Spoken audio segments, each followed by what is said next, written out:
What is up, guys? Welcome on back to TK's Garage. And in today's video, we're talking about Stellantis, obviously, but we're talking about Chrysler. And if you have one of these Pacifica minivans, what happens if Chrysler disappears this month or next month, and how you're going to get your vehicle serviced if a Chinese company owns it?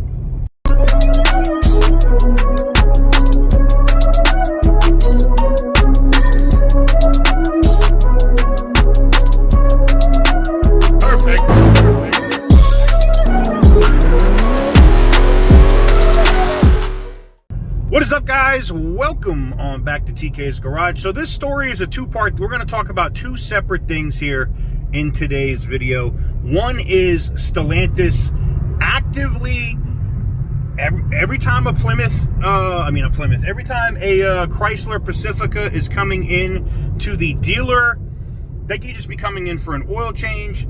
Service departments now at dealers are offering these customers, I've seen between $2,000 to $6,000, depending on how new it is, to buy out their warranty on their minivan. I mean, they're just there for an oil change. They're not there for anything else crazy. Why would they be trying to buy out their warranties? Unless they know they're going to have to do this en masse anyway, or they're going to have to pay somebody else to finish the warranty time service and service these vehicles in a deal if Chrysler is sold to BYD China. Now, I had a couple different people email me this, and I was like, no way they're doing this. They can't be that dumb. They know that this someone's going to email this. It's going to make the news.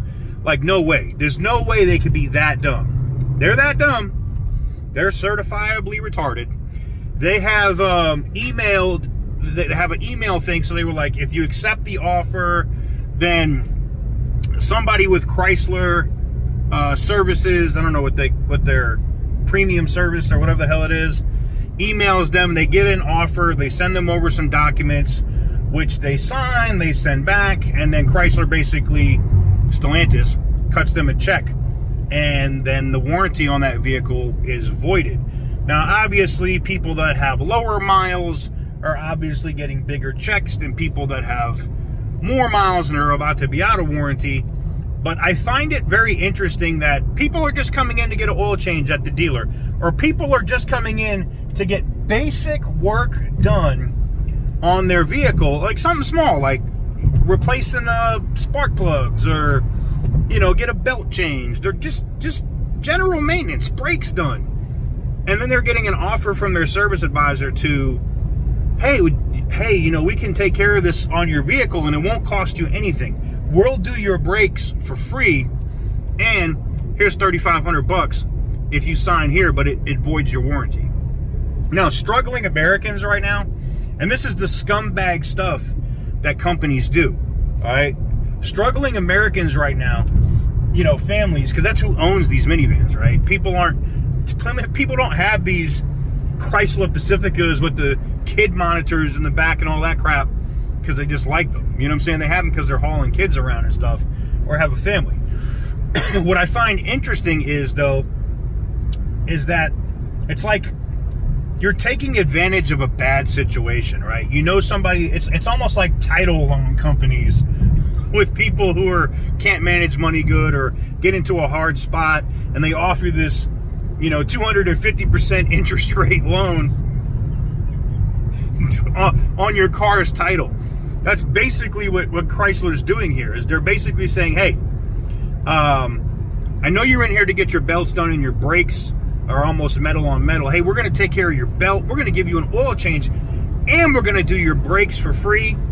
And check this out. Take this $2,000 check, and you don't even have to worry about bringing this thing into the service department anymore. Now, I will say this. Who is that good for? Look, if you're going to trade out of that vehicle, and there is some, you know, ethical things there, you know, if you were trading your vehicle and a dealer thinks that it's under a factory warranty and it's not, There could be some legalities there, but whatever. You know, dealers screw people every day. I'm not going to cry over, you know, spilt milk there. But can you imagine if you get that $5,000 check, you get the car serviced, you could go trade out of that vehicle, and you got $5,000. I think we're going to see a lot of that with these Chrysler Pacifica minivans, and I think dealers, as this is becoming more known, are going to check.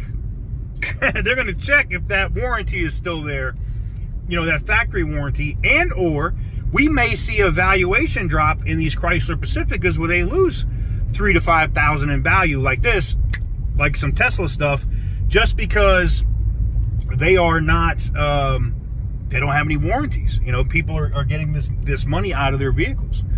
But I pass the question on to you guys. What do you guys think about that? Is that scumbag activity? I kind of feel like it is, but I also feel like it's another indicator. It's another indicator that Chrysler is about to be gone, right? Everybody, you know, the biggest thing I've been getting people on both sides. Yeah, it's going to happen. Oh, BYD is at the Chrysler offices all the time. BYD's always there. No, they're not. Yes, I know they sell batteries to Tesla in Europe. Yes, I know they help service electrical vehicles, and maybe they're getting some help on the Charger, because that is an effing disaster, and it's why it's been delayed. That is not why, you know, the management team and other people from the chief financial officer's office are at the offices in Auburn Hills. They are there for a reason. They are there because they are checking numbers, they're checking books, they're checking to see what assets are available outside of that office building and other stuff, to see how fast could we take over this company and whatever else they're going to give us, and start ramping up production of BYD, Dodge / Chrysler slapped label vehicles. Now, a lot of people have also said, and I'll do a separate video on this, I'll never buy a BYD vehicle. But what if they brought back the Hemi V8? Because they have the carbon credits with the EVs that they sell all over the world. They could, I mean, listen, I'm not a fan of China taking over an iconic American brand. I'm not. But I don't see anybody from America stepping up to try to buy them. I don't. I know Elon could do it in a second, and I know Elon thought that some of the you know, Hellcats and stuff were cool, right? I would love to see Elon Musk take over Chrysler and Dodge. I just don't see it. But anyways, like I said, I'll leave the question off to you. What do you guys think about the minivan warranty issue? And yeah, until next time, stay petty, my friends.